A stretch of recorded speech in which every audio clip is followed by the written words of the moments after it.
Pour l'instant, le record, c'était Boisflé, c'était chez les Coplis, là, où on devait arriver à 14h, on est arrivé à 21h. Et la place était pleine. Les gens ont attendu jusqu'à 21h. C'est là que je me dis, le PDCI, actuellement, ça va. Parce que les gens ont attendu.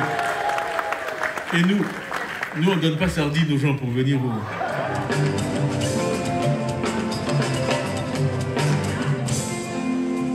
Médecine, le président Houphouët-Boigny l'a reçu. Et le président Houphouët-Boigny a pris un bout de papier et il lui a écrit, il y a 4 chaussettes, 6 caleçons, 3 pantalons, 2 pulls verts. Il lui a fait son trousseau. Il a calculé, il lui a dit, voilà, ça va te coûter tant de pouvoir t'habiller quand tu iras chez les Blancs. Et il lui a dit, voilà, je vais te donner tant chaque année jusqu'à ce que tu aies fini tes études de médecine. Voilà. Et ce monsieur-là, c'est un professeur agrégé de médecine et c'est un oufouettiste. C'est ça la gestion prévisionnelle des ressources humaines. Voilà. On investit dans les gens et on le fait de façon continue. Et donc, à la fin, on a des gens qualifiés pour aller dans les hôpitaux. Et je dis encore, c'est pas pour toucher des pots de vin sur la construction de bâtiments qui vont rester vides.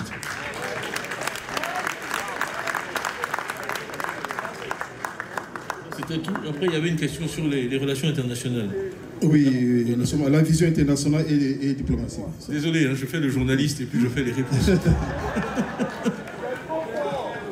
Allons-y. Alors.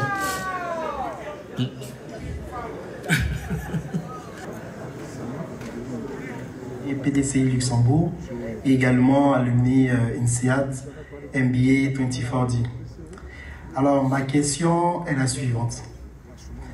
Par rapport aux différents bouleversements géopolitiques qui interviennent en Afrique de l'Ouest, où plusieurs pays redéfinissent leur alliance en s'éloignant de la France pour se rapprocher de puissances comme la Russie, quelle est votre position? Et comment entendez-vous naviguer dans ce nouvel équilibre mondial? Êtes-vous favorable à une diversification des partenariats stratégiques de la Côte d'Ivoire? Je vous remercie. Bien, merci. Moi, je crois que le président Houphouët-Boigny a montré la voie dans ce domaine. La Côte d'Ivoire, c'était un pays qui voulait être l'ami de tout le monde. C'est comme ça que le ministre Ediampan Thiemele s'est retrouvé ambassadeur en République populaire de Chine très tôt, avant beaucoup d'autres pays. On a toujours eu une diplomatie tous azimuts. Hein, on est l'ami de tout le monde, on est l'ennemi de personne. Donc moi, je ne vois pas les... Voilà. Je vois pas les choses dans ces termes-là. Et on m'avait demandé une fois quelle est ma vision pour la Côte d'Ivoire. J'ai dit c'est une Côte d'Ivoire maîtresse de son destin, c'est tout.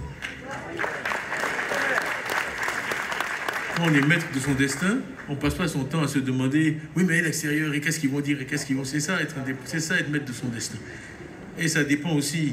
Bon, vous connaissez la blague, enfin c'est pas une blague, c'est Pierre Laval, pendant la Seconde Guerre mondiale, est allé voir Staline et pour plaider la cause du pape à Moscou. Et il parlait. Staline, c'était quelqu'un de très pragmatique.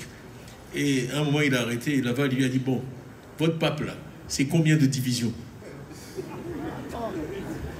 Ce qui était une manière brutale de lui dire que lui, il devait se battre contre la Wehrmacht, l'armée allemande, et qu'il avait besoin de divisions sur le front de l'Est. Voilà. Et que donc, toutes ces histoires de pape, de prière, de Vatican, pour lui, c'était pas son problème. Mais je dis ça parce que l'économie, aujourd'hui, le monde, c'est un monde, c'est dog eats dog. C'est vraiment, il est brutalement, il est féroce. Et c'est pas les divisions de Staline, c'est les dollars. Si vous voulez avoir voix au chapitre, c'est votre taille qui compte. C'est tout. C'est tout. L'Arabie Saoudite peut se permettre des choses que peu de pays peuvent se permettre. C'est comme ça.